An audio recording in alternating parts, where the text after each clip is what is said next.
What is monograph? একটি monograph হলো একটি নির্দিষ্ট বিষয়ে একটি ছোট বিস্তৃত গ্রন্থ অর্থাৎ ট্রিটিস।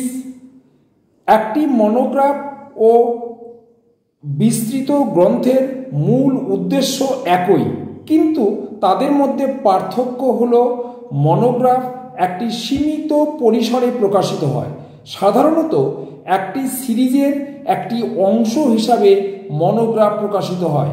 তাহলে উদাহরণ হিসাবে আমরা বলতে পারি study in the history of ideas by E Baldwin Smith, monographs in arts and archaeology series 25,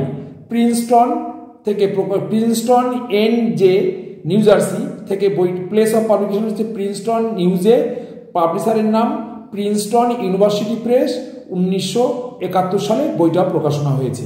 এইখানে যে বই, ট্রিটিস এবং মনোগ্রাফ, তাহলে মনোগ্রাফটা হচ্ছে একটা সিরিজের একটা বই যখন প্রকাশিত হয় অনেকগুলো সংখ্যায় অনেকগুলো সিরিজের আন্ডারে হয়, তাহলে একটা সিরিজের অংশ মাত্র হচ্ছে মনোগ্রাফ।